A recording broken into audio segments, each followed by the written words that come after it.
Good evening and morning. I am Ruth Koo, Senior Energy Finance Advisor of the U.S. Department of State's Bureau of Energy Resources.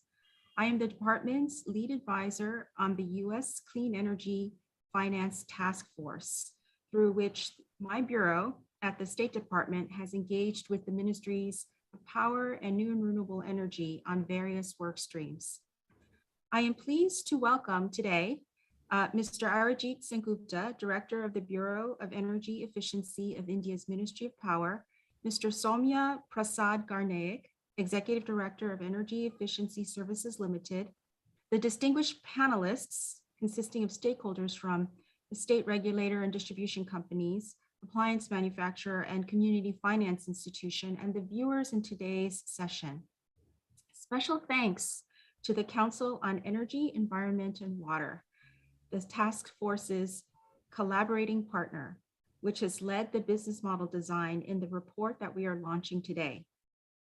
By way of background, the U.S.-India Clean Energy Finance Task Force is a bilateral initiative that draws on the finance expertise of the U.S. and Indian governments and private sectors by sharing business and finance models tailored to India's context to scale India's clean energy sector.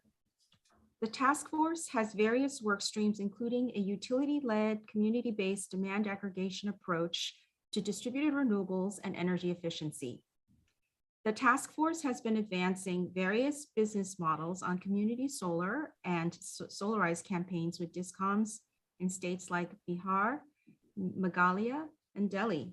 And for over a year, the task force has been developing under this demand aggregation work stream a scalable business model to increase adoption of super efficient appliances, in particular ceiling fans, especially among low-income consumers.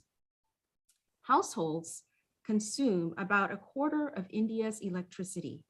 As India has made great strides addressing universal electrification, households are now adding to their appliance mix and electricity consumption. India's next frontier is to extend access to basic services such as cooling and ventilation to all households in an environmentally, financially, and technically sustainable manner. Energy efficiency is crucial to achieving these objectives.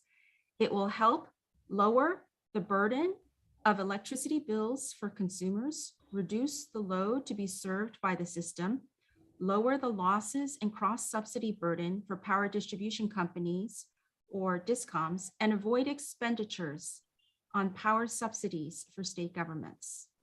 In today's session, we will discuss strategies to scale up super efficient appliances, focusing on ceiling fans, one of the most common household appliances, yet one with negligible uptake. As mentioned, we have a broad spectrum of stakeholders participating in our panel today to mark the launch of the report called Business Model for Scaling Up Super Efficient Appliances, a deep dive on ceiling fans in India. Without further ado, I'd like to turn to our first speaker who will deliver special remarks.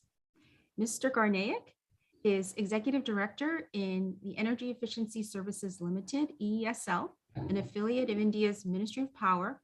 He has over 27 years of work experience across the government, bilateral and international organizations at various capacities in the fields of energy policy, energy management, and resource conservation, among others. He has previously worked with the Bureau of Energy Efficiency at the Ministry of Power in the Government of India, the National Productivity Council, the Federation of Indian Chambers of Commerce and Industry, and the World Bank. Mr. Garnaik, we invite you to deliver your remarks. Thank you so much, Ruth. It's a pleasure and honor to be here. My co-panelists, esteemed speakers, and ladies and gentlemen who are hearing this, who have joined this virtual event today from across the country as well as from outside. Let me just thank to the U.S. Department of States and CEEW for this invitation to me And in fact, on the subject, which is very, very prominent in the today's in the present context, you may be knowing about this the Conference of Parties 26, which happened recently, concluded recently in Glasgow, which has categorically mentioned about the commitment from India regarding the emission intensity reduction by 2030. So this is a kind of commitment which will definitely look towards the energy efficiency aspects, apart from doing many other things to achieve that goal. We have seen in the past that how this energy efficiency has played an important role in reducing the carbon footprint in the entire country. Thanks to Bureau of Energy Efficiency, my organization also has contributed to these efforts, and subsequently, the National Action Plan on Climate Change and the regulatory aspects in the form of the Energy Conservation Act and so on and so forth. But the most important thing is the kind of awareness which has gone into the various consumer categories, various economic sector in the recent past for achieving this energy saving. We have seen, I can say that the per capita energy consumption is actually defining the socioeconomic index of any country, and so also in India. So more and more energy consumption defines that the consumers are using, more and more appliances at their end use. So the way we are growing to keep pace with our GDP growth, and the way we have our purchase power increasing, so definitely it is a tempting factor for all the consumers to go for using more and more appliances.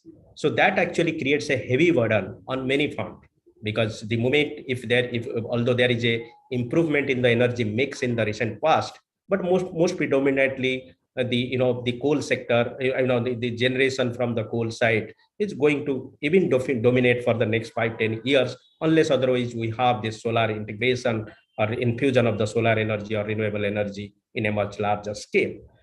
So from the supply side, it creates the increasing demand of the electricity from the supply side. It will create a heavy challenge from the coal consumption point of view, and eventually to the CO2 emissions. And at the same time also, it will create a lot of burden on the utilities who are managing their loads, particularly in the peak time and the evening time. Today's discussion is particularly one of the appliances which is not new as far as the common consumers or the institutional consumers are concerned, the ceiling fan. It is actually it's a need. It's a need as far as the comfort level of the consumers are concerned, the coolings or the ventilations are concerned. So we have seen in the recent past, some of the improvements have been done in the technology, improving the efficiency of that particular product. But more predominantly, this market is still dominated by unorganized sector. And Bureau of Energy Efficiency, in their standard and labeling program, they took some of the initiative in this to set the standards and give an informed choice to the consumers through their labeling processes and all. But what we have seen, that the deployment of these star-rated programs or the energy efficient ceiling fans has been quite low in the past. If we see this energy, 1/4 of our household consumers are actually contributed by this electricity, by this ceiling fan usage, and that's the study says. But if you go see how much is contributed by the super efficient appliance in the form of this fan, it's only 9 to 10%, which is very, very less. That means 90% of the ceiling fans are coming from either lesser star rated or lesser efficient products. Now the problem is that the moment we go for a higher efficient product, it comes with another challenge, the challenge in the form of cost.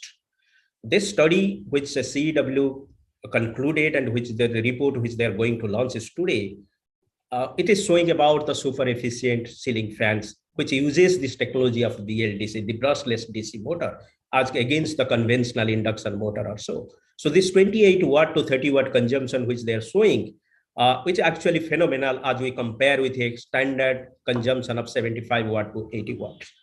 But the point is that it comes with a higher cost. So this creates a immediate barrier to the consumer to adapt to this technology, unless otherwise there is a innovative financing or incentive mechanism. We tried, I think you must have heard about this, the Ujala program, the lighting program, LED bulb program, which has been phenomenally successful in the sense that we reduced the price from about $5, which was during the year 2015-16, to even lesser than $1 right now. So it actually, there was no rocket science involved in that. Although the technology was same, the manufacturers were same, the technical specifications were the same, but the cost was reduced only because of the economy of scale. So the bulk procurement through adequate demand aggregation was the mantra, was the principle of this price reduction. We also tried this particular, extend this to the ceiling fans in the recent past, not with the BLDC one, but with the 5-star rated one in last 2 or 3 years. But now, as this technology already available, there is a need to faster deployment of this. And this is what exactly in the super efficient appliance deployment program under the Clean Energy Ministerial, this is being highlighted very highly. So the point is that the moment I talk about the price reduction, there may be many, many models. For example, you can go into the bulk procurement, which I said, this can reduce the cost of 10 to 15%. Probably there may be another point, which is the on-bill financing model. So that means the consumers will be offered to pay the upfront, not as an upfront cost of the entire fan, which is maybe about 2,000 or 2,500 rupees, but they can give in installments, and that installments can be added to the regular electricity bills, which the consumer gets from the utilities every month or in their billing cycle. But that requires a regulatory provision, approval of the OERC, the Electricity Regulatory Commission and the State Electricity Regulatory Commission, and Dr. Patnaik from OERC is there. He can throw more light about this concept, whether it is possible or not possible, and what are the challenges available. But own-bill financing model is one of the proven concept worldwide to adopt to to deploy these appliances in a much larger way to make the consumer the product affordable.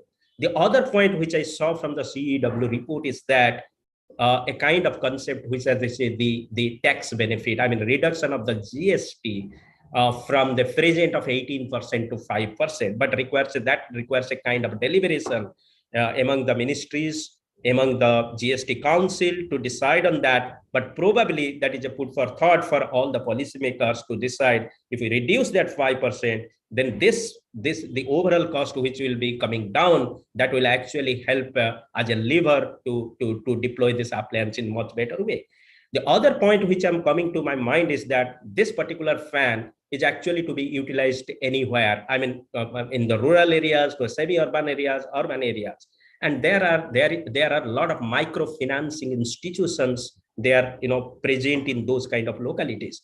So I was just thinking and discussing with CUW some time back, if you can utilize these microfinancing institutions in some of the manners, then probably this can actually push into this deployment.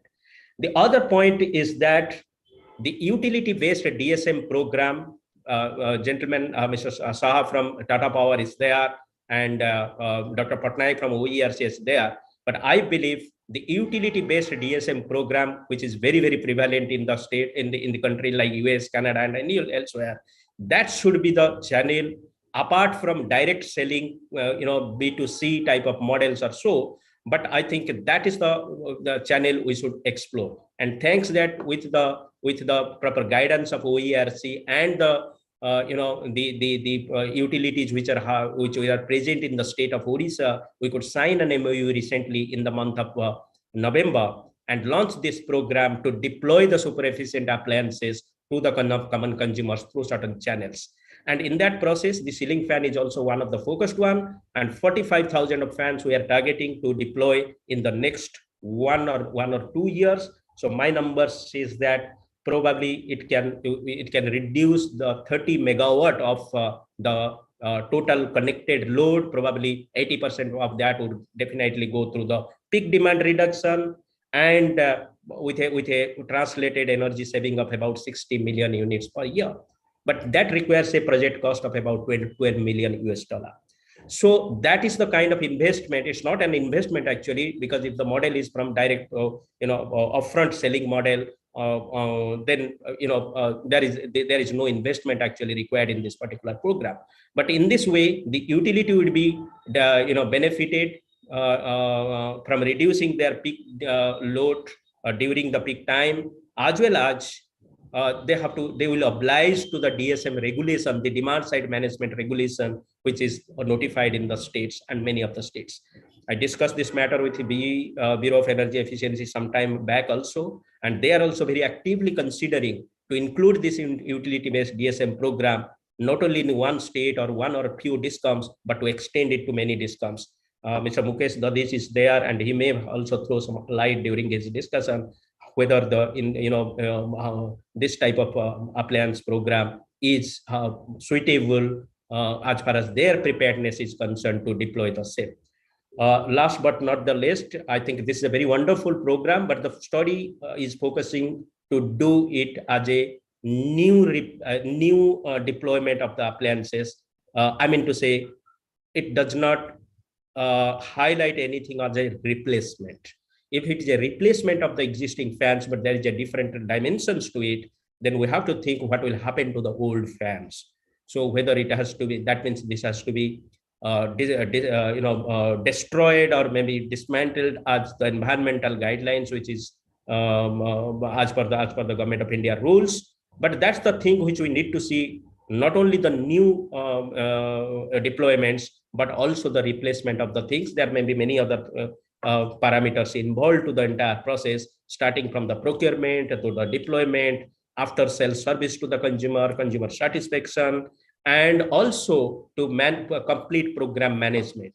And from the Bureau of Energy Efficiency point of view, if you can just highlight, after doing this program, there is a need to actually establish how much exact energy saving it has resulted, and so also the CO2 emission reduction. So there may be certain kind of sensor-based data acquisition that would be needed, maybe on the sample basis, but that will give an highlight. That will highlight about what is the kind of energy saving we achieved as far as the usage pattern is concerned. So going forward, probably there is a need to engage the various stakeholders here. Consumer awareness is required, and EESL is committed to implement this program not only in one state or two states, but as a pan-India program as such. So I thank CEW and US Department of States for inviting me again. And this is a very, very interesting study. The findings have been very, very fantastic, and definitely it will be very helpful from the programs in India, considering the commitment to our COP 26 announcements. So thank you very much for this opportunity. Thanks. Thank you, Mr. Garnaik, for your insights. We really appreciate that. And now I'd like to invite our keynote speaker, Mr. Sengupta. He is the director of the Bureau of Energy Efficiency at the Ministry of Power. In his current role, he is in charge of international cooperation. He has previously worked in the Buildings Energy Efficiency Program and handled energy-intensive sectors under Perform, Achieve, and Trade Scheme. He carries over 19 years of experience and is a certified energy auditor. Now, with further ado, I'd like to turn to Mr. Sengupta and invite him to share a keynote remarks. Mr. Sengupta?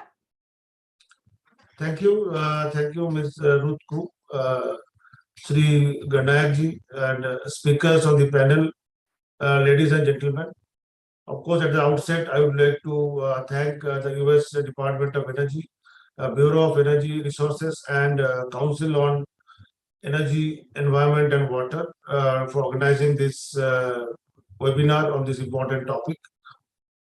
And I also compliment the Department of State and the CW for undertaking this study and focusing on a business model with an aim to increase the uptake of the most energy efficient appliances among the households.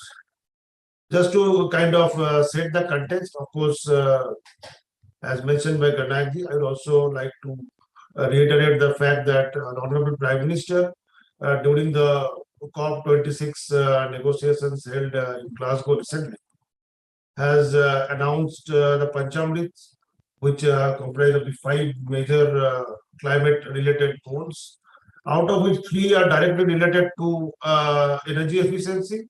So first is, of course, the reduction of 1 billion ton of CO2 by 2030 from now onwards. Second is, of course, a reduction in emission intensity by 45% by 2030 based on 2005 levels, up from our earlier commitment of reducing the emission intensity by 33 to 35%. And the third is, of course, the net zero by 2070. So all these 3 somehow, if we are to achieve all these 3 ambitions, energy efficiency has to play a crucial. Now, talking about energy efficiency, one of the important aspect of energy efficiency is the cooling part. So, and we all agree that India being a growing economy, the cooling demand is going to rise. And we do have a comprehensive India cooling action plan, wherein it has been estimated that the cooling demand of the country is going to increase by 8 times from the consumption of around 120 million TR in 2017 to around 960 million TR in 2037-38. Similarly, if we look at the space cooling sector, then the cooling demand is going to rise by almost 11 times from 65 million tons of refrigeration to around 700 million tons of refrigeration by 2037-38. So with this kind of projections, it is pertinent that of course, we will be growing, the cooling demand will rise, but we need to ensure that the growth happens sustainably and if we can limit that to the extent possible. And when we are talking about the cooling demand, apart from air conditioners and refrigerators, one of the major appliances which have been used in India is the ceiling fans, which also contribute largely to the cooling demand in the household sectors. So with this background, of course, the Bureau of Energy Efficiency was created in 2001, in 2002 under the Energy Conservation Act of 2001. And one of our most flagship program is the Standards and Labeling Program. And we started with 4 appliances in the mandatory regime way back in 2009. Today, we have 30 appliances covered under the scheme, out of which 10 are under the mandatory regime. Now, if we talk about the contribution of the Standards and Labeling Scheme, then almost 45% of all energy savings that are happening in the country due to various energy efficiency measures are due to the Standards and Labeling Program. And the 2 major appliances which are contributing to this huge energy savings are the air conditioners and the refrigerators. So, again, focusing on the cooling aspect. So, the study which focuses on ceiling fans is a very opportune one, and the time is very timely also. Now, coming to the study, the few aspects of the study which were really very useful also in declaring in going ahead with these things. So, one of the findings of the study that shows that currently the penetration of ceiling fans in India is it's around only 3%. And as I mentioned, with the rising cooling demand, of course, the penetration will happen more rapidly in air conditioning sectors, but we'll also see rapid kind of penetration also as far as energy efficient fans are concerned, which is as low as 3% right now. Similarly, if we look at the study, it has shown that the potential for energy efficient fans, it could be as high as Indian rupees 12,000 crores. And with the total market of such fans in the residential sectors of around 1.42 lakh crores, so around US $20 billion. So the transformation of this market would be different from other appliances, because we have also heard Garnaik talking about the uniqueness that is associated with the ceiling fans. We have seen how quickly EESL were able to aggregate the demand for LED bulbs. but may not. It has not happened to that extent in case of ceiling fans. That is mainly due to the uniqueness associated with the ceiling fans, and also the I would not say the problems, but the issues like of course Indian consumers are price sensitive, and also that it has a relatively high cost implication than what we have seen in case of LED bulbs.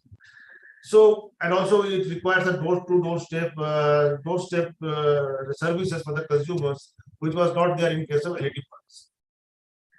But to address these things, I am glad that this report addresses all these things and has tried to develop a business model which can overcome these challenges.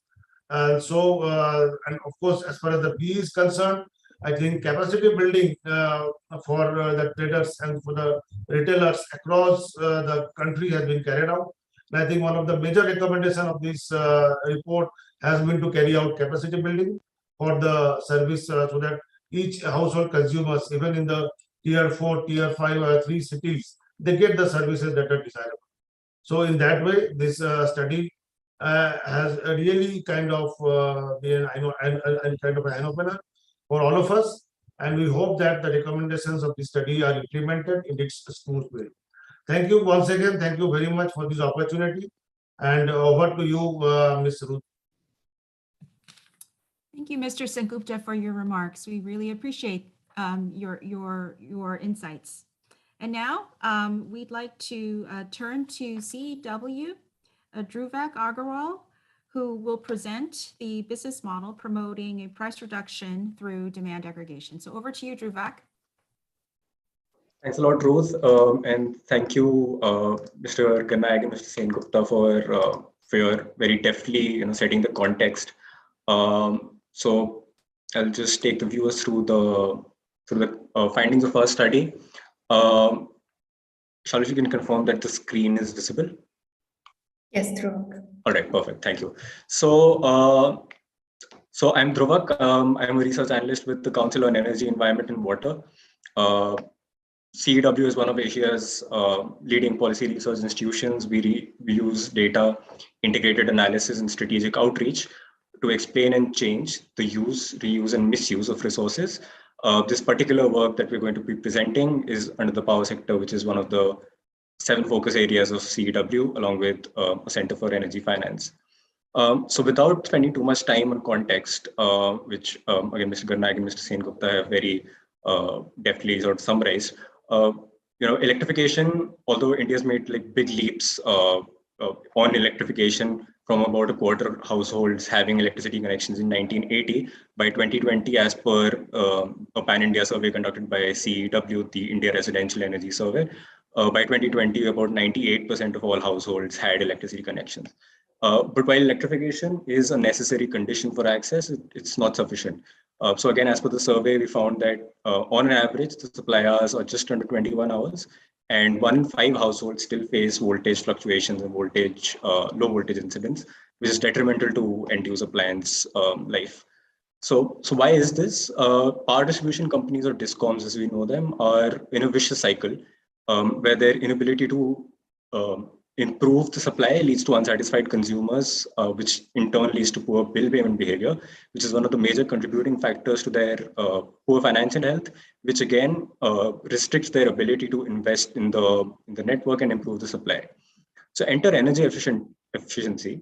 Super efficient appliances can help deliver the same end user services to consumers at lower bills, prompting them to improve their payment behavior, improving DISCOM financial health, and enabling to invest in the grid and improving the supply quality. So this is really the context on why energy efficiency is important. Again, we've heard about this. This is the state of energy efficiency in Indian households. So while we see that 2/3 of the domestic lighting stock is now LED bulbs, pivotal to which was Ujala, and we've seen that even though in case of other appliances, overall penetration is low, the uptake of energy efficiency is still high, particularly you can see in the case of air conditioners, washing machines, and refrigerators. But ceiling fans is where the massive scope lies. It's a near universal appliance where the uptake of energy efficiency is very low. So the best Available technology in the market consumes about half as much as a conventional fan.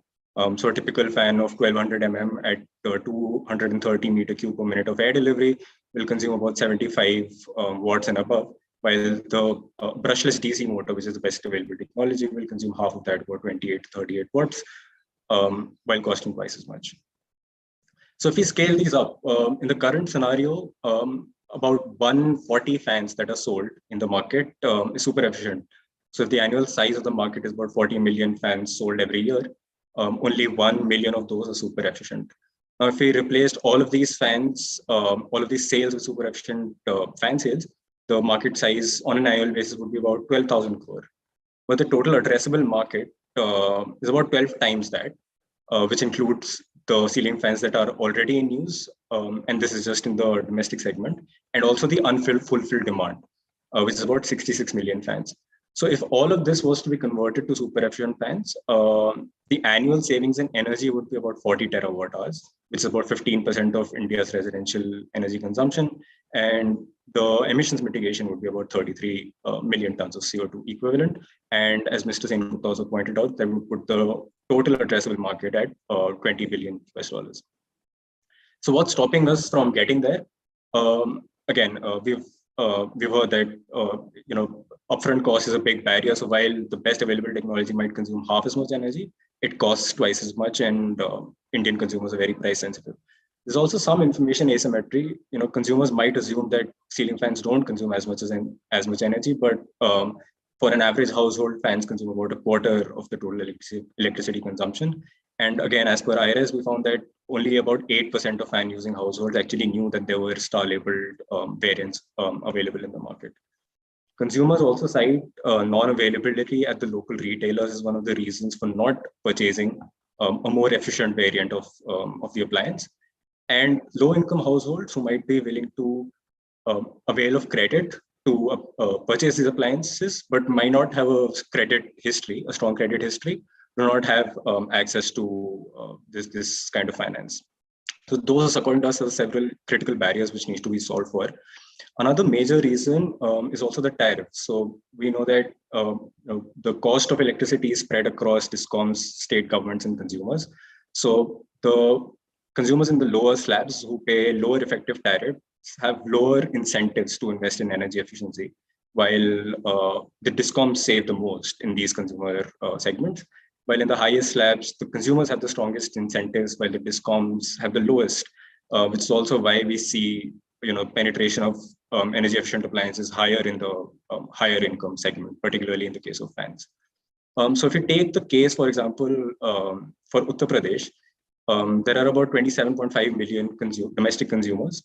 And if each of these consumers were to replace one conventional fan with a super efficient fan, the energy savings would be of the order of 2,000 gigawatts a year and just under 2 million tons of CO2 equivalents, emissions mitigated per year. But these consumers are divided into slabs. About 70% of these consumers are in the rural and lifeline slabs, which are subsidized, with the state government and discoms contributing to the cost of power. So if each of these households were to replace one conventional fan with a super efficient fan, there will be substantial savings for the state government of the order of 1,500 crore rupees over 5 years, while the discoms would also stand to gain about 270 crore rupees in cross-subsidy savings. So there is a case for discoms and state governments to take active interest in promoting energy efficient appliances. So, but given that the tariffs are, changing tariffs is a separate problem. What this graph really shows you that at a given tariff, if the prices come down, the payback period for consumers reduces, making it a more attractive investment. So if you look at the blue curve, which is 3,000 rupees a fan, which is the current market retail price for a super efficient fan, the payback period for most of the consumers is above 5 years, not very attractive.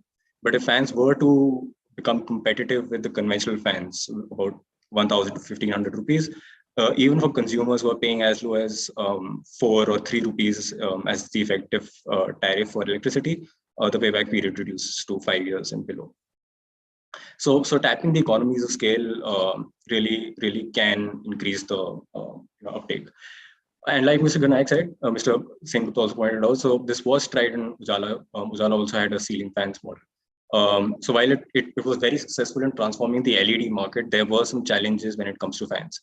One of the major ones was logistics costs. So in the transportation, storing of fans, there was, this is costly for a complex appliance like fans, and there was a lot of, a lot of fans ended up losing their warranty during this process as well, which was a risk to the demand aggregator. Consumers also pointed to lack of satisfactory after-sales services.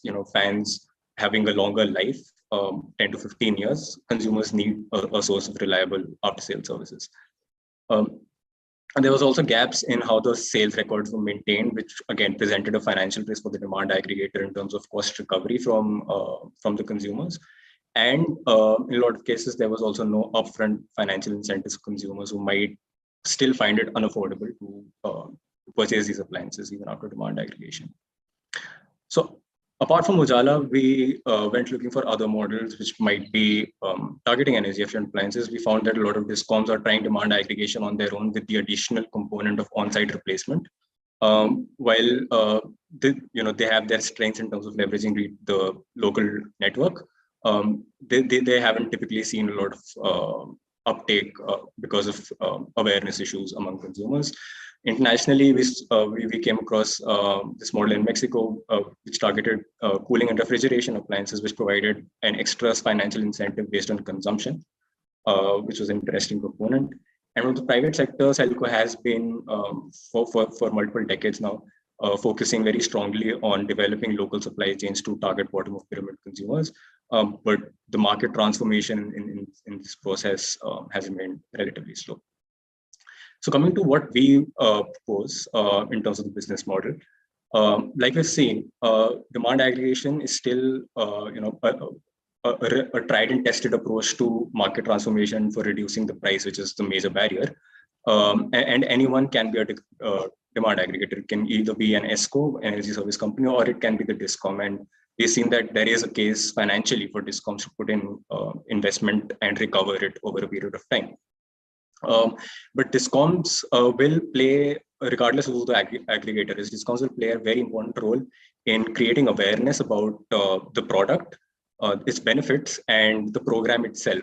And we've seen that whenever discoms do the outreach through bills, through SMS blast to the consumers, since consumers trust the discoms, as the regular suppliers of electricity, and they're regularly paying bills. When discoms do this outreach, it's a lot more effective.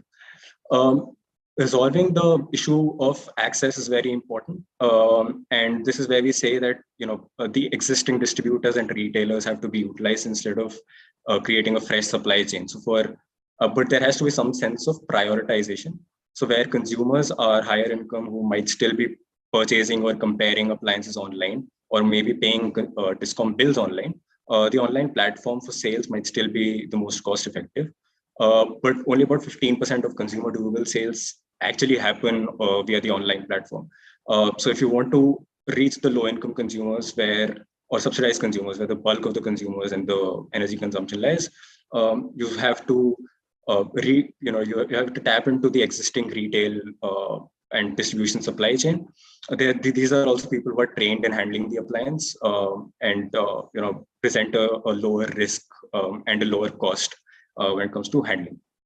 And where these brick and mortar stores are not available, there still might be value in empaneling retailers and setting up a new supply chain.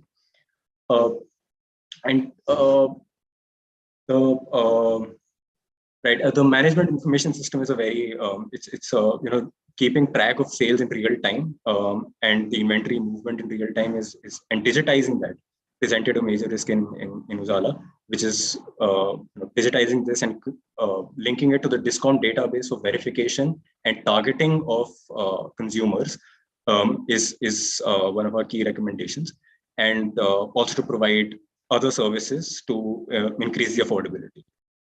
So this is the core of the model. What other services are we talking about? So even after demand aggregation, a lot of consumers might find it unaffordable to pay for these appliances. So there's two components to increasing the affordability or bridging that affordability gap. One is the flexible payment options.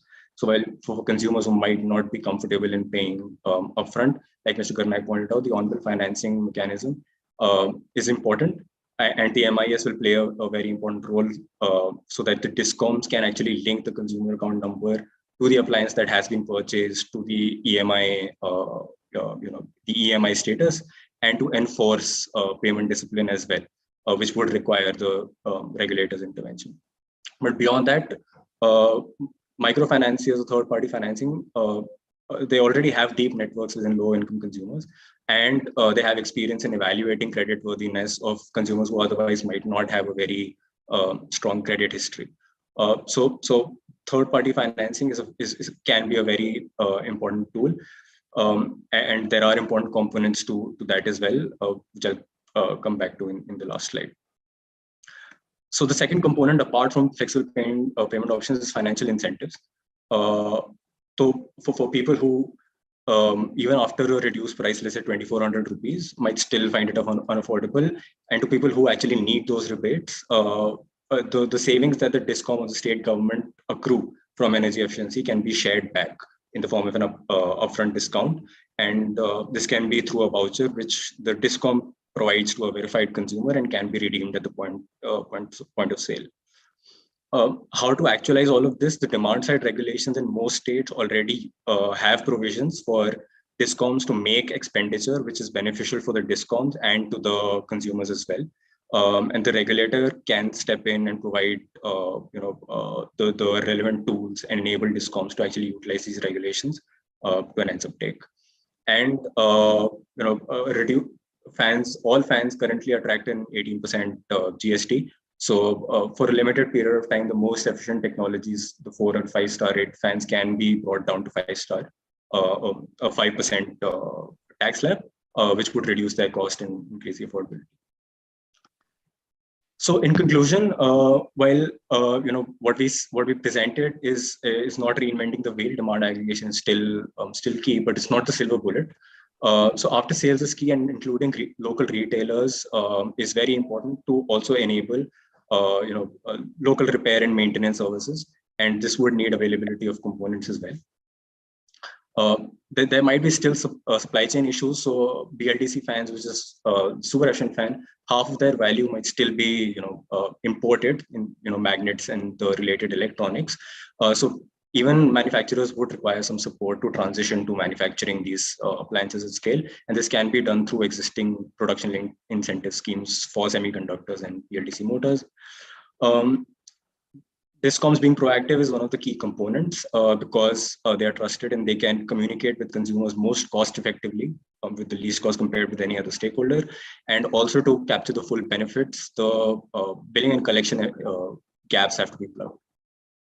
And lastly, again, like Mr. Garnaik pointed out, the measurement of actual savings is essential to build trust among consumers, and can also help unlock new ways of financing, such as carbon financing, and provide financiers with evidence of savings.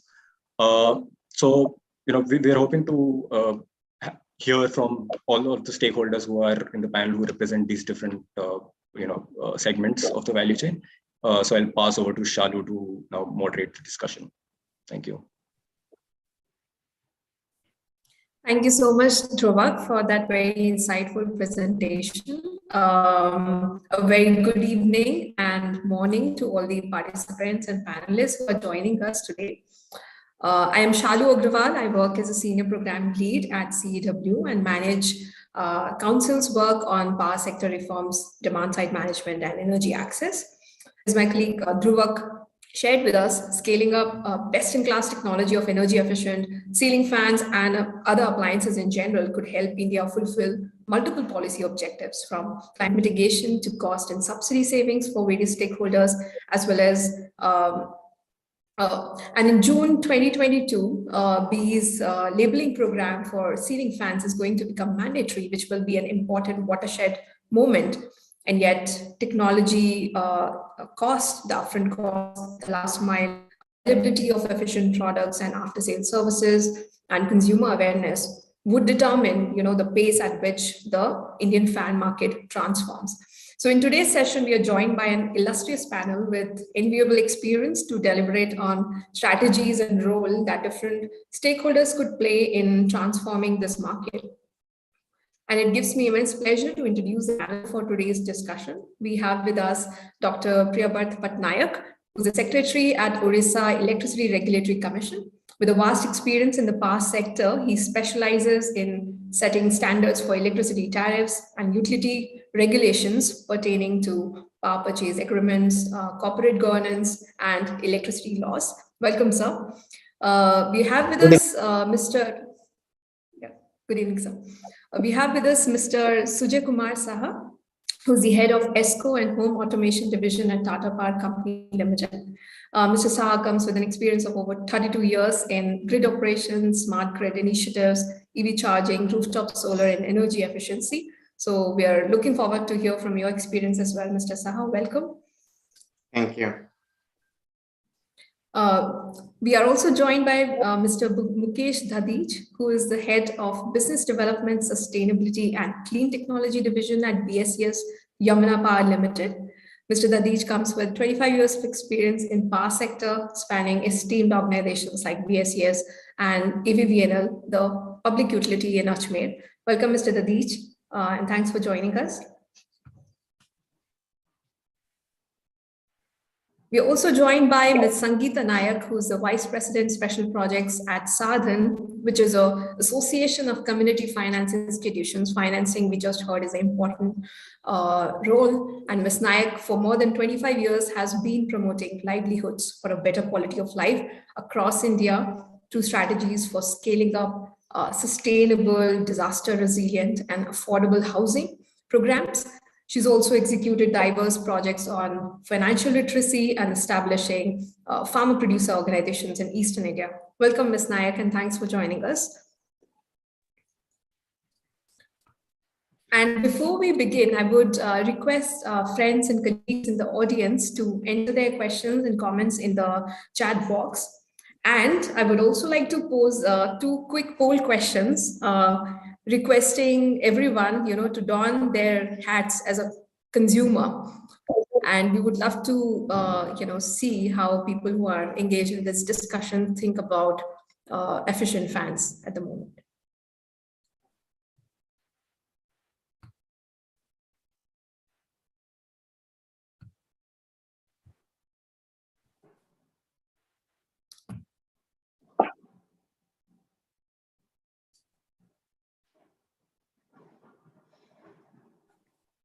Can we also see the results from this poll?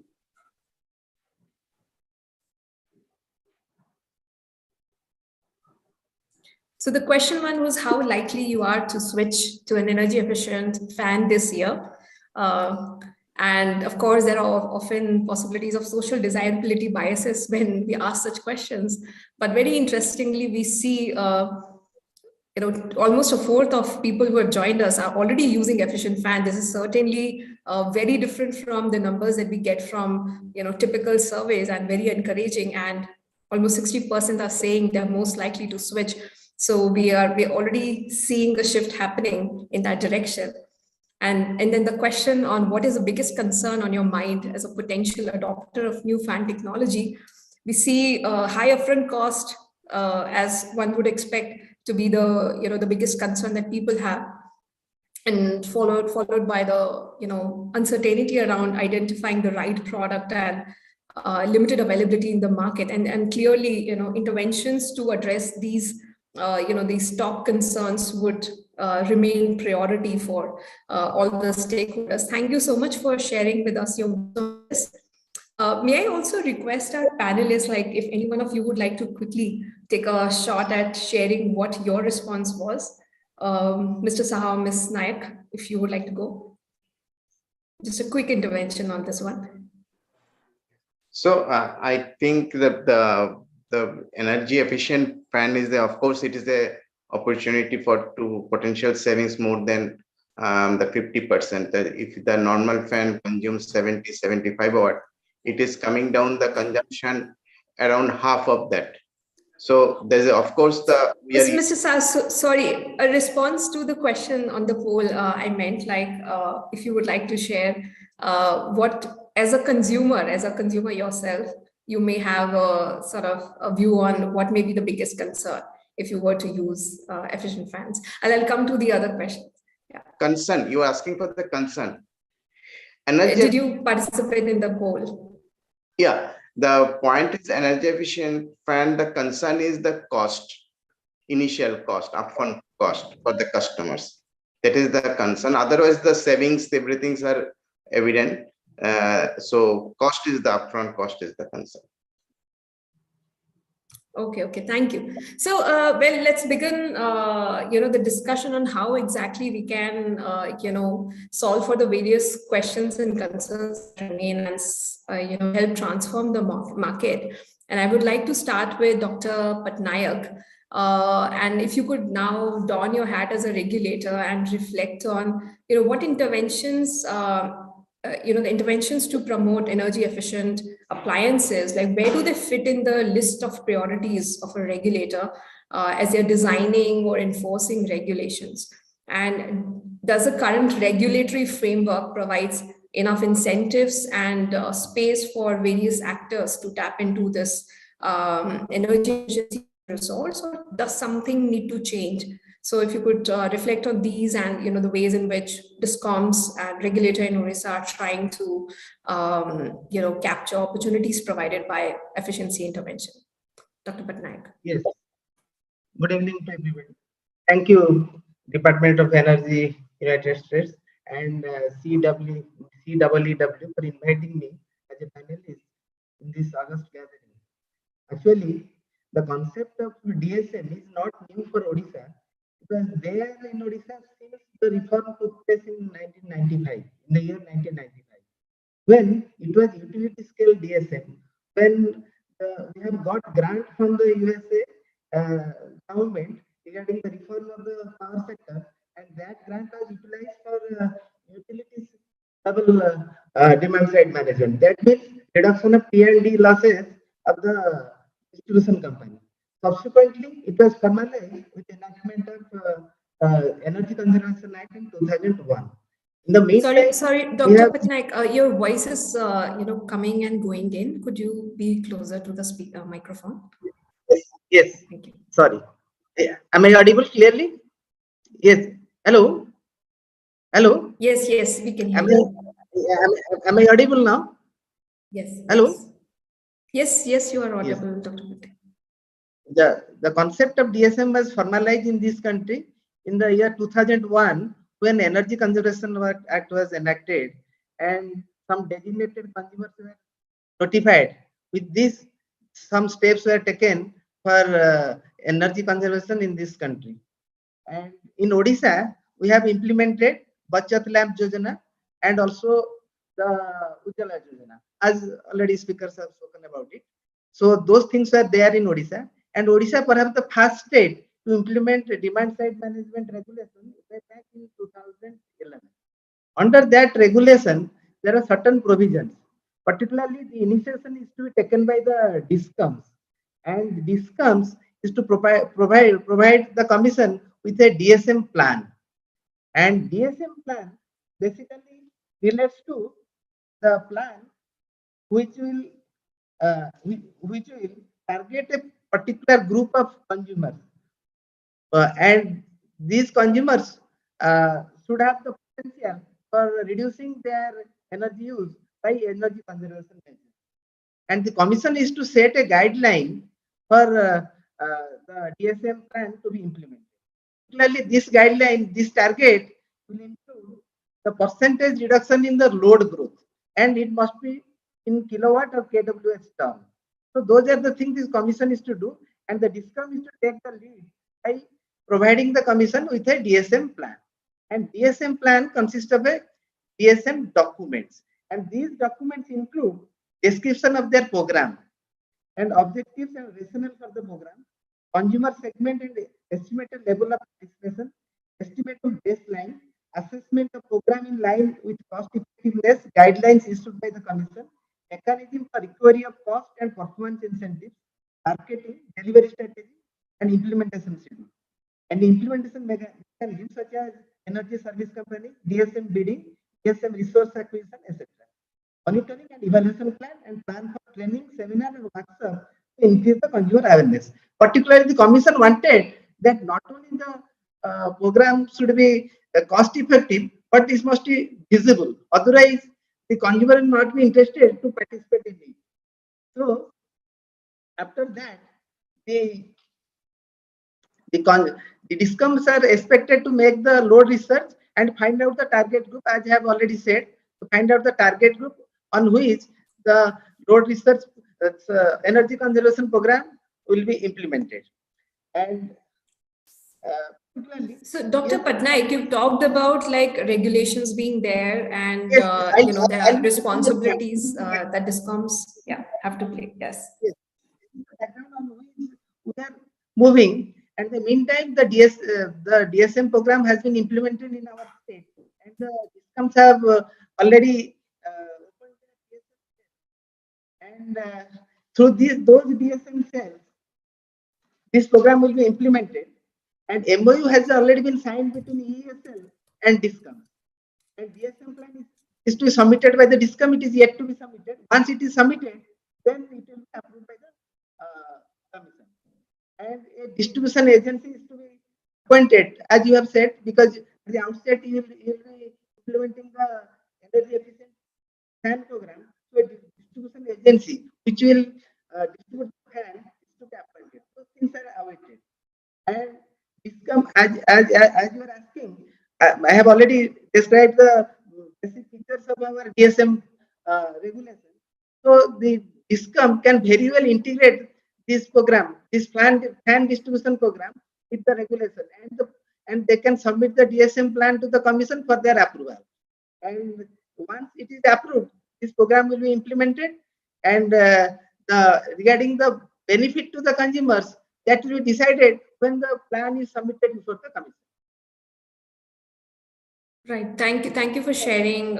You know, the way discoms and the regulator in Odisha are thinking about promoting energy. This is submitted by the discoms. Right. And a certain amount of fans have been distributed in Odisha, but not in large scale, because they are waiting for DSM plan to be approved by the regulators. And for that matter, it is still pending with the commission. Once it is submitted, then commission will take a call on this matter. Right. So just a quick follow-up question on what you shared with us, Dr. Patnaik, that is there, I mean, of course, there is movement on this front, but is there something that could be changed to, you know, accelerate the pace at which discoms and regulator are able to act on these front? The regulators in their tariff order should give some incentive for the discoms, for the consumers who will implement those programs. So once this is done, then I think perhaps it will accelerate and the target will be achieved. Some sort of financial incentive or tariff-based incentive should be given. And another thing is, this on-bill financing model should be approved by the commission first.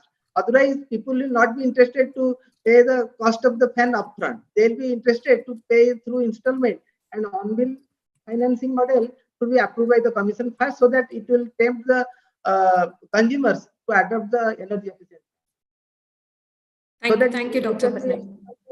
Yes. Right.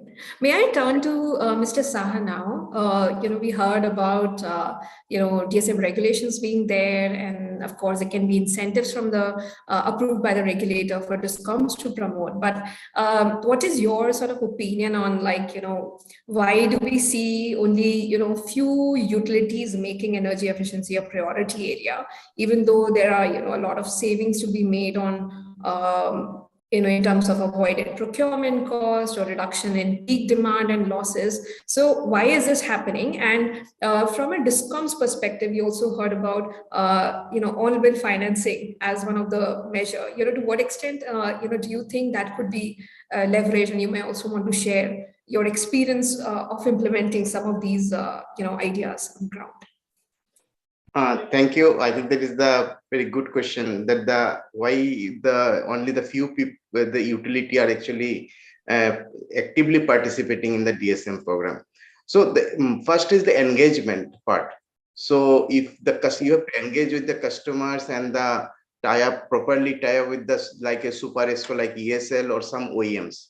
So Tata Power, actually the first utility they started in the Delhi, the DSM program with the first rebate-based air condition program. Got the first rebate-based air condition program. Even we got the first incentive-based regulatory approved incentive-based demand response program for the commercial and industrial customers. And then we have the program with the EESL, the LED bulb super efficient fans. So that program we engage the customers, and secondly, how to make the supply chain more robust, because who will serve the customers? So we engage through our CSR, we engage the socially economically weaker sections that we are having some group, CSR group. They work with the socially economically girls. So who actually sits at the different centers and they supply this. So they also earn through the service part, providing that service, and also customer getting always the services like the replacement if there's any defect, any complaint, and getting immediately the products. That is the one part. So still now the ESL run that program. In all other areas that LED bulb program is stopped, but in our Tata Power DDL Delhi distribution, so that program still it is running, and that is the one achievement. And it is actually ESL also got some their recognition for that program, how they run the program can be supplied, because we initially started with the different suppliers. So after certain time, there are several issues, the manipulation of the data, and secondly all those issues. But that program ran because there's a trust was there. Customer get they ensure that if I face any issue, Tata Power distribution is there, and I will get the service from there. That is the total engagement part. And then we run the OEMs with the different OEMs. I don't want to mention the name of the OEMs. The BLDC program, fan program, till now is distributed on 3,500 BLDC fans, and the near about 1 million units saved for the utility.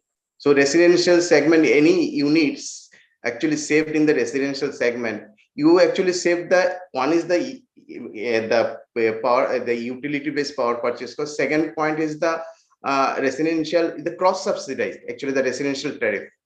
So you are saving the subsidy part also. Any unit saved in the residential, that is actually you are saving for the cross subsidy, government subsidy, all those part. So how that the regulatory also, they are okay with this kind of the program for the DSM program. The AC program actually was successful for us for that purpose only, rebate that actually compensated by the AC rebate actually compensated by the cross subsidy, all those things. So that is the regulatory part. And the ceiling fan, of course there's a savings because you are lower, the power consumption is lower that. But in addition to that, Mr. Garnaik mentioned about the IoT based sensors. I am actually addressing this point differently because I am working on this area for the long time. So if you have the IoT based sensor, one is the good thing that you have the evidence that how much I am saving. You have the data for that. So any program run, so you can immediately show that this much I actually achieved. So that gives the transparency and the trust level to the regulator. This is the main program. And secondly, you have the access, you empowering the customers to save. Like if an energy efficient fan run for the 12 hours, okay, and wastage is there, but if I use the optimally, then I am saving more. And any fan saves actually I'm giving one example. In Delhi or some area, Mumbai, say the people actually don't need the early morning air condition. How we actually compensate the cooling part? Because why we are using the ceiling fan? Only cooling. So if you use the air condition early morning, what we do normally, we feel chill, but we don't switch off the air condition. We take the blanket and switch just sleeping because we don't want to disturb our sleep. So we are using, but that time the fan is sufficient to maintain the load because you know that the ambient temperature goes low in the early morning time only. So if I switch up the fan, AC, and switch on the fan at a particular speed, then I am not compromising my comfort level. So if I like a 4 hour early morning 4, I switch up the AC, and up to my sleep 6, I have 2 hours. If I switch up, around more than 2 unit I am saving. And the fan also, it is that IoT can automate it. So we have the solution like that also. Tata Power, actually, we have our own solution. So you can automate that kind of thing. So the lot of IoT gives the actually empowering the customers. Empowering is another thing. So one is I think the engagement, and the empowering the customers is these two things very important for running any DSM program successfully. The IoT play a big role in this case. Thank you so much, Mr. Saha. Very interesting points indeed. You talked about, I mean, how you, yourself went about aggregating demand and rolling out a program like that. The issues that come in terms of supply chain or data that need to be addressed, and of course, the role that that's a future for everyone, that IoTs and smart sensors could help people better optimize their energy use. I mean, that's the second stage once you have got the energy efficient appliance in place in your house as well. And of course, the role of consumer empowerment and engagement.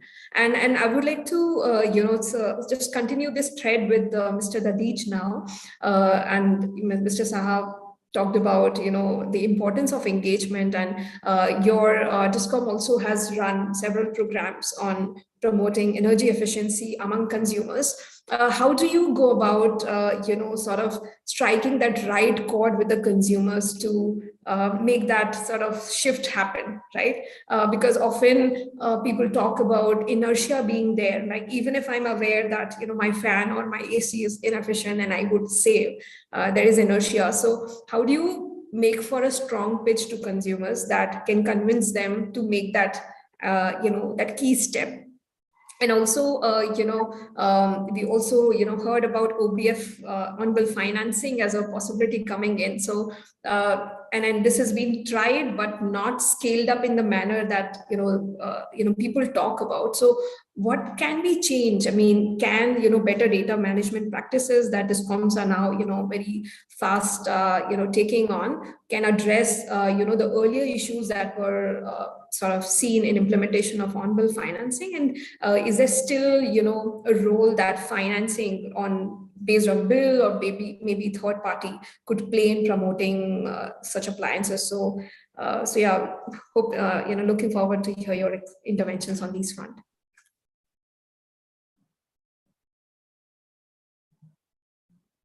Sorry, Mr. Dadhich, we can't hear you. No. Can you try to mute and unmute yourself once?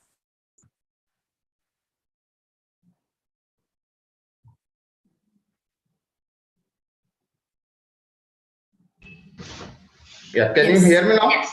Yeah, Yes. Okay, thank you. Yeah, I largely agree with Mr. Saha's views, as we are operating in same part of India, and we have been joining hands in running different programs. So our regulator has been very proactive in this regard, and we have DSM regulations already in place for last around 8 to 10 years. So as early as 2015-16, we were part of that LED distribution program, and so far we have provided more than 2 million LED bulbs to our consumer in our area. Apart from that, more than 35,000 efficient tube light have been distributed, and the AC program, which is running very successful. And so we have replaced more than 5,000 ACs in our area through 5-star most energy efficient ACs. But as far as the efficient fan program is concerned, yes, there were some impediments, and you rightly captured in your poll as well that initial cost is high, and lack of some financial options. And the first thing which I want to emphasize is that somewhere we are feeling that lack of awareness from the OEM part is also playing some role, because we can target the consumers in a limited way through our bills and something. But the most important part from these OEMs is some sort of advertisement on TV and newspapers and other things. And I have not seen any kind of advertisement in favor of these energy efficiency or per se energy efficient equipments having some USP. So we have to see from that angle as well. Otherwise, as far as discoms are concerned, we tried our level best to reach to each and every customers and to convince them about the energy efficiency uses, and we have been greatly helped by our consumer in terms of reduction of peak demand and also managing of load profiles and other things. So basically, the fan part, which is the discussion point today, not the SE and the LEDs, which we have been doing successfully. So definitely the cost is playing very important part, and the difference between a normal fan and the PLDC fan is around 2.5 times. And somehow we have to bridge that gap. Maybe the aggregating of demand or some sort of support from regulator in form of subsidy, just like they have created the subsidy for SE scheme as well. And the second aspect is that in comparison to other equipments, maybe the fans are having higher life cycles and maybe can be used 20, 30 years, and generally they run for this, because we can see in our house as well, the ceiling fan was bought by my father and it is still running very efficiently. So people just think that what is the need to replace that, as long Running as it is fine, but possibly not efficiently. Sorry for the interruption. Yeah. Yeah. So we have to keep this thing in mind, that not only the replacement part, but for the new part, new fan consumption has to be increased. So we are also targeting that segment, especially the new flats and new buildings, to guide them and to spread awareness and to outreach them to have energy efficient appliances into their household, and also some sort of smart home automation, which could really make the difference, because the scheduling and remote on and off and power monitoring, this could be all be done through that energy efficient device and the backend solutions. So the people can see the real-time consumption and the status of their all the smart equipments, and also going forward they can see the peer-to-peer comparison as well. So the similar unit of floor size, what is his consumption, and also how he is utilizing. So maybe in large societies or the clusters, mouth publicity and this kind of comparison is also going to have its effect. As far as on-bill financing is concerned, we have done this thing earlier as well in LED bulb scheme as well, and have no certainly no concern in doing for other products as well. But again, there has to be many changes and many supporting guidelines and rules in terms of when the consumer is not paying bill, where should the default go towards, whether towards the EMI or towards the bill, regular bill, what will happen in case of disconnection of supply or other issues. So we have to tackle these aspects as well. Maybe we can involve a third party financier as well, who can take all this kind of risk and avoid the risk on already cash-strapped discoms as well. And also it depends on the regulator as well, whether we have approached a couple of times to our regulator for allowing us for this on-bill financing. Even for solar, we have approached, we have done a project with CEW where we tried to approach our regulator to have some sort of financing model, which could be on-bill financing to our regulator, and they have to decide it in due course. These are the major points around this, and I'm hopeful that we will be able to bridge that large gap between normal fan and BLDC fan, and also some more efforts towards awareness and outreach is also required. People are willing to buy such equipments, but only thing is that how do we reach them, and how do we spread awareness about energy efficiency, carbon reduction, green environment, and all these things. So maybe we can do it for fans as well. And I'm happy that you are coming out with a very good report, so that will give us good insights as well. And one more area we are where we are collaborating with EESL is the induction cooker and induction stoves as well. So one way to energy efficiency is to replace the normal LPG or PNG with the equivalent electric cookers or electric gas stove. So EESL is aggregating this demand, and soon they will be going for the large scale tender, and we will be distributing these equipments to our customers as well. So this will not only help in reducing this energy, but also in some sort increase our revenue as well. So that will support in terms of discom revenue as well, and it will prove to be a cleaner option for our customers. So thank you. Right. No, very comprehensive sort of overview of what you're doing and your experience, Mr. Dadhich, and you provided a perfect segue to bring in Ms. Naik and hear about like the role that third-party financing and especially microfinance that it can play in supporting the rollout of energy efficient appliance, and especially in case of fans. I mean, for appliances like televisions, washing machines, and air conditioners, there is a whole suite of financial products that is available in the market often, right? And those are often the consumers which have a good and strong credit history, and they can avail of those. But when we are talking about appliances like fans, and consumers who would need financing are typically those who may not have that credit history or availability of collateral. And I mean, typical financiers are also not very keen in sort of supporting such low ticket items.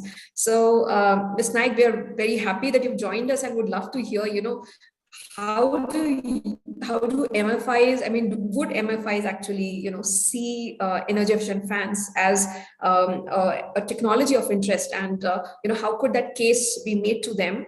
And could you reflect on strategies that were successful in case of, say, solar home systems or other energy efficiency products that could also help in thinking about the way microfinancing can be leveraged for supporting such appliances, and obviously also address the concerns that often discoms may have, that they don't want to take on their books more working capital rollout financing. So over to you, Ms. Naik. Yeah, thank you for inviting me here. So there are a few very interesting takeaways I have so far. So my point is, this is a new concept for the MFIs, but everybody knows about this energy saved is energy gained, and we all are working towards reducing carbon footprints and all that. But and also the price of this energy efficient fans are not much. It is around 3,500. That is what you're saying. Even if like say with subsidized price, it will go to around 2,500, which is very much within the limits of the microfinance institutions. So there is no glitch out there. So they will go and finance. But if you are asking them to create the awareness, then that is the problem out there, because they don't have that bandwidth to create awareness, right? And then the second thing is obviously all the points that that a consumer might have, those points have been well captured in the report.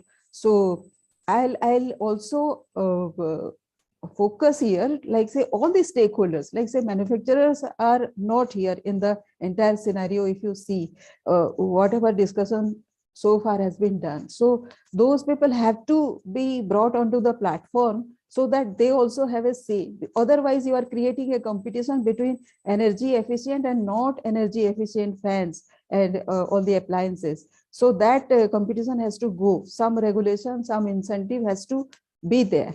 And the third thing is, all we are talking about is say top-down approach. And when the top-down approach happens, it is capacity building, I agree. But when it becomes bottom-up approach, it becomes awareness creation. Awareness, then the whole approach changes, right? And that is a very lengthy process. And who is to invest in that? Because as a facilitator, as like say we are into this, we have been executing say housing, and we have been like say we are not constructing houses. Actually, we are bringing in all the stakeholders to the table so that they know each other's problems and collaborate. Because unless they discuss out that, right, there are several small problems, small hiccups out there, which is why nothing gets done. So that is what that is what my take is. And yes, so when I say from awareness to adoption, it is again a lengthy process, right? One needs to invest there, and we almost overlook investment in that field. And the role of the facilitator is very, very important. That is what Sa-Dhan, that is the role Sa-Dhan plays, right? So I'd emphasize on that. Like say the role of the facilitator is very important, because every stakeholder here, so many, like say whoever is working in their area, they will say that thing, but who will bring them onto a single platform where they all will see their component to be integrated into a larger interest, and it percolates down to the ultimate customer. And the ultimate customer is at the bottom of the pyramid, right? And microfinance, by definition, it doesn't require any kind of collateral. So, and they are looking for customers. So whoever is like say willing to buy, they will provide the finance. But don't expect the microfinance. What is the business case they have in case they are required to create awareness? So that is the problem out there. So, so Ms. Naik, could you also reflect on like what kind of like policy or say risk guarantee support or technical support can help facilitate or give comfort to the microfinancing institutions if intervention on this front were to be tried?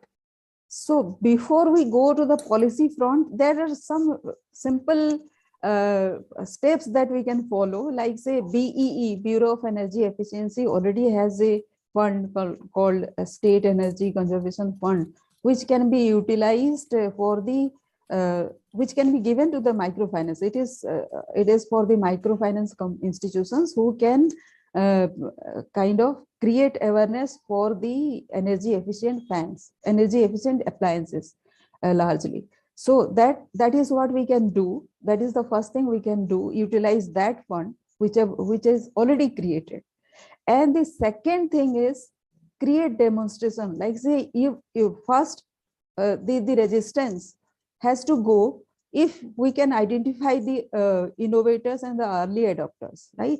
These people can be given these fans in pockets. Like say whatever our area would be, we can find out, identify. That has been the model Sa-Dhan has been adopting.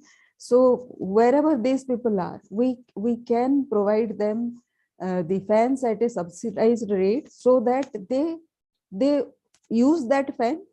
Partly they pay also the price of the fan, and also they will demonstrate that over a period of time these fans work well. There is no repair, no maintenance challenges there, and replacement also happens, and it works well. The regulation also is fine, and their electricity bill is reducing, because unless you experiment it over a period of time, like just for 1 year at least, Without like that, creating like Yeah. sort of champions of the technology based on the Yeah, experience exactly, with it. exactly. Right, Yes, right, yes. right. Oh, very interesting intervention again. So we are actually very close to the close of the session, and it's at least in India, it's late, and we don't want to hold on our participants, back for long. Very quickly, if the panelists would want to share any further remarks on like what might be your key ask from the government, for instance, or like from each other. If we were to sort of try something different, or action on some of the ideas that we discussed today. So very quickly, probably 30-second interventions from our panelists before we come to a close. Should I start? Dr. Patnaik? Yeah. Okay, yeah, Miss Naik, why not you start? Yes. Yeah. So as I said, every stakeholder has to come to one platform, and it has to be a bottom-up approach. There has to be investment kept. That budget has to be there for this awareness to adoption journey has to be efficient and effective. Yes. Thank you. Thank you. Thank you. And this was very efficient as well. Dr. Patnaik, would you like to go next? Yes, actually, as Madam said, all the stakeholders should come to a single platform and see that this is implemented. Particularly, the DISCOM, they have a primary role. They have to take a lead. Otherwise, it is not possible. Regulators are only the beacons. They only provide policy guideline. Otherwise, they cannot implement anything. So all the stakeholders should handhold and they come to a single platform and see that the program is implemented. Otherwise, it will remain in the policy level only, just like any other program. Thank you, Dr. Patnaik. Mr. Saha, and then Mr. Dadhich. Okay. So as a DISCOM, they of course they can facilitate. But the point is the financing part, because DISCOM does not have anything that in the regulatory environment doesn't have anything to pass on to the customers or any rebate kind of things. So that need to be worked out how that can be done. One that can be done like the EESL model. The scale is there, so the price benefit can be passed on to the customers. That is the one kind of solution. If the scale is not there, then like a power intensive, like the air condition kind of those kind of things. So then you need some kind of the funding that need to be, how that funding can be arranged. So that need to be worked out with the parties, closely with the OEM and the secondly regulated kind of thing. So that is and of course in the facilitation the DISCOM provide, there should be and through engagement, proper engagement, and the connected with all the stakeholders and the active participation. It is not that the DISCOM we are asking the DISCOM is a silent participant. It should not be like that. It should be they can participate as a part of it. That's the point. Many thanks. Yeah. So. Yeah, my last observations are definitely the number one is the same, that all the stakeholders has to come together to successfully implement and execute the program. And the second thing is that I feel that at certain times we look a single product at a time only. So a holistic approach with regard to all the household appliances, we see the LED in a different program, which is completely isolated. Then we have the tube light program, and then we have the BLDC and energy efficient fans program. Then we have AC program, and soon we are having this induction cooker efficient and other things. So the integration of all these schemes, and maybe then we can make a better proposal out of that. If somebody is exchanging his old AC, then we can offer him handsome discount on fan and LEDs, and likewise.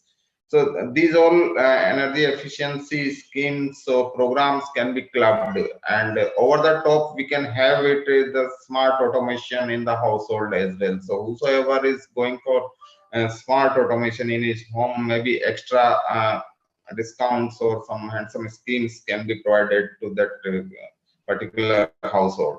So integration of all these schemes under the big umbrella of energy efficient household appliances, rather than keeping every scheme and every financial and every effort towards awareness and outreach separate. So maybe in that way we can also optimize the cost as well. Thank you. Thank you so much to you all for very deftly summarizing, the key sort of takeaways actually from the discussion itself, and the key points of focus, be it consumer awareness generation or bottom-up demand creation, all stakeholders coming together, to design a program that can be scaled. And that was really the intention behind this dialogue as well, where we have regulators and DISCOM representatives and, from microfinance as well, to chart out, possible sort of pilots and scaled up programs that can also hopefully, bring different appliances together at a platform as well. And with this, we have come to the close of the event, and I would like to thank you all for sparing your valuable time for joining us, and especially our audience and participants, to listen in. And I hope that we will continue these dialogues and discourse offline as well. I would like to very quickly acknowledge the generous support that we have received from the US State Department Bureau of Energy Resources for carrying out this study, and as well as, to the various stakeholders from, members at EESL, component suppliers, manufacturers, retailers, distributors, and power distribution companies who at various points of time, interacted with us and helped us conduct this research. And of course, fellow researchers, including Nikit Abhyankar at LBNL, Nilima Jain at CSIS, Aditya Chunekar at Prayas, Nilima Jain, Sangeeta Matthew from AEEE, and my colleagues at CW from research to outreach to IT team for helping us throughout the research and organizing this session. So I wish you all a very good evening and a good day, and looking forward to engaging with you on all such topics. Thank you so much.